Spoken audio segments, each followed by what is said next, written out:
पाकिस्तान की हालत ऐसी है कि आटे का चिराग घर रखूं तो चूहा खाए, बाहर रखूं तो कौवा ले जाए। आखिर वही हुआ जिसका डर था पाकिस्तान को। डूरंड लाइन पर घमासान मच गया है। तो एक तरफ जहां तालिबान ने ठुकाई शुरू की है, तो वहीं दूसरी तरफ पाकिस्तान की नौसेना पर भी चीन का कब्जा हो चुका है। तो सबसे बड़ी खबर, आखिर फ्रांस और भारत में हुई खास डील क्या पाकिस्तान को हर हाल में जीएसपी लेने नहीं देगा? इसके अलावा बहुत कुछ, आइए जानते हैं इन खबरों को विस्तार से। अफगानिस्तान न तो स्टेबल रहा है और न ही स्टेबल रहेगा। पाकिस्तान वही गलती कर रहा है जो गलती पहले रूस ने किया था, अमेरिका ने किया था और अब पाकिस्तान कर रहा है। पाकिस्तान ये कोशिश कर रहा है कि उसके मन मुताबिक की एक सरकार बैठे अफगानिस्तान में, लेकिन ये भूल रहा है कि अब खेल शुरू हो चुका है। पहले तो पाकिस्तान की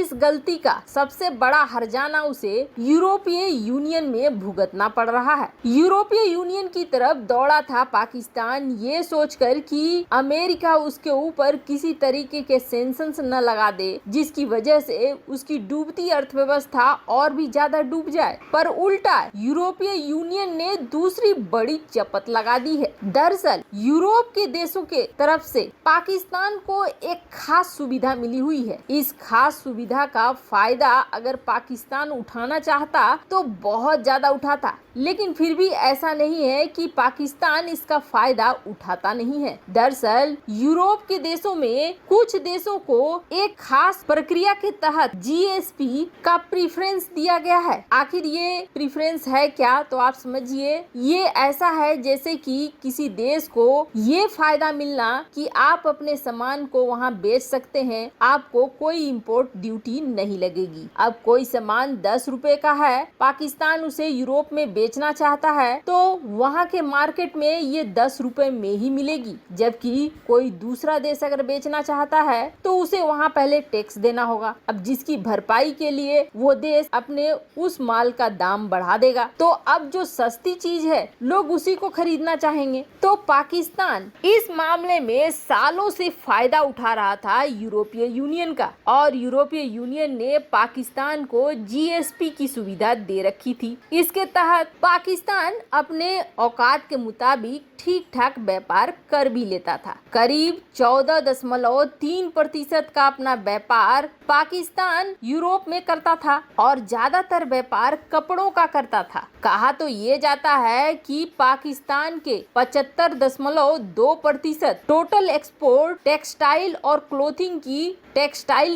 यूरोप को ही होती थी, और इंपोर्ट के नाम पर पाकिस्तान मशीनरी और ट्रांसपोर्ट के इक्विपमेंट्स इंपोर्ट करता था। और जब से पाकिस्तान को जीएसपी दी गई थी तब से इसे इंपोर्ट ड्यूटी भी नहीं लगता था, जिसकी वजह से पाकिस्तान यूरोपीय यूनियन से आराम से चीजों को खरीदता था। ये एक बहुत बड़ा फायदा था। लेकिन जिस तरीके से पाकिस्तान बदनाम हो रहा है और उसके सही कारनामे दुनिया के सामने निकल कर आ रहे हैं, अब यूरोपीय देशों का बड़ा फैसला है। यूरोपीय देश अब नहीं चाहते हैं कि जीएसपी की अवधि और बढ़ाई जाए, बल्कि जीएसपी को अब खत्म किया जाए, खास करके पाकिस्तान के मामले में। एक तरफ यूरोपीय यूनियन से ये झटका मिल रहा है। वैसे आपको बता दें, पाकिस्तान इसके लिए भी भारत को दोष देगा, क्योंकि पाकिस्तान का मानना ये है कि यूरोपीय यूनियन में भारत का प्रभाव बढ़ रहा है और भारत अपने प्रभाव का इस्तेमाल करके ऐसा सब कुछ कर रहा है। खैर, अगर ये बात सच भी है तो कोई बड़ी बात नहीं है, पाकिस्तान के साथ ऐसा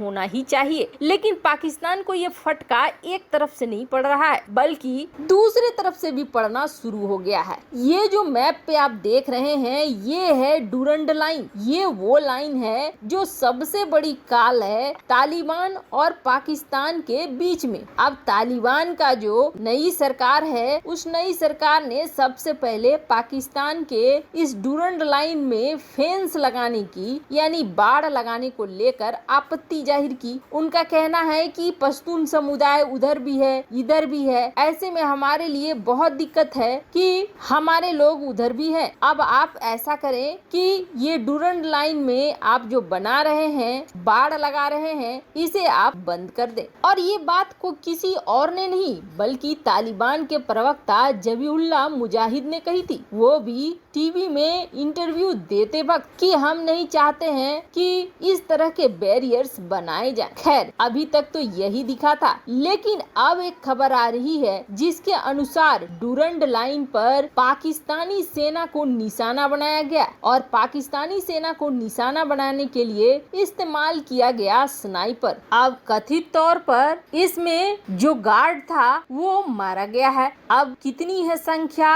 और कितने लोग हैं ये निकल कर सामने नहीं आया है, लेकिन स्नाइपर अटैक करने का मतलब हो गया कि इस क्षेत्र में टीटीपी और तालिबान का गठजोड़ अच्छे से शुरू हो चुका है। खैर, पाकिस्तान को ये दिन देखने ही पड़ेंगे। अब तीसरी तरफ की मार भी सुन लीजिए, जहां कल हमने खबरों में ये देखा था इजराइल और भारत के बीच में एक महाडील हुई और इस डील के तहत चीन और पाकिस्तान दोनों को काउंटर करने के लिए इजराइल मदद कर रहा है, तो वहीं दूसरी तरफ भारत की मदद के लिए अब फ्रांस भी आगे आ गया है। फ्रांस और भारत की दोस्ती इन दिनों बहुत ही ज्यादा बढ़ी है और अब फ्रांस भारत की मदद नौसेना के क्षेत्र में करना चाहता है। दरअसल भारत को राफेल देकर जिस तरीके से फ्रांस ने मजबूत कर दिया है भारतीय वायुसेना को और भी ज्यादा राफेल की खरीदारी की बात चल रही है, तो इन सब के बीच में वायुसेना के साथ साथ नौसेना का भी मजबूत होना बेहद जरूरी है, खास करके जब आपके दुश्मन चीन और पाकिस्तान जैसे पड़ोसी हों जिनकी एक लंबी सीमा लगती है समंदर से। तो ऐसे में नौसेना को मजबूत रखना बेहद जरूरी है। अब तक भारत कई क्षेत्र में आत्मनिर्भर बन चुका है, लेकिन अभी भी कुछ ऐसे क्षेत्र हैं जहां आत्मनिर्भर बनना बाकी है। ऐसे में एक क्षेत्र आता है जहाजों के निर्माण को लेकर। भारत अब दूसरे देशों से खरीदने में कम विश्वास रख रहा है, बल्कि अपने ही देश में बनाना चाहता है। लेकिन बात है टेक्नोलॉजी की। टेक्नोलॉजी के लिए भारत को किसी न किसी देश के साथ समझौता करना ही पड़ेगा और टेक्नोलॉजी मिलने के बाद एक पूरा इकोसिस्टम बनने के बाद ही भारत पूरी तरीके से आत्मनिर्भर हो जाएगा। अब दूसरा देश जिसे टेक्नोलॉजी देना है, जिसके पास टेक्नोलॉजी है, वो जाहिर तौर पर बहुत ही कम देश होंगे जो अपनी टेक्नोलॉजी को शेयर करना चाहेंगे। ऐसे में फ्रांस ने अब भारत के साथ एक MOU साइन किया है। भारत की कंपनी GRAC जो कि वेसल्स और जहाज का निर्माण करती है, उसके साथ साइन किया गया है और ये दोनों मिलकर सरफेस शिप्स बनाएंगी और नौसेना के कई उपकरणों में बनाने में साथ देंगी। वैसे आपको क्या लगता है, क्या भारत को पूरी कोशिश करनी चाहिए कि पाकिस्तान को GSP+ ग्रेड की सुविधा न मिले? कमेंट कर अपनी राय जरूर बताएं। जल्द मिलते हैं अगले वीडियो में नई खबर के साथ।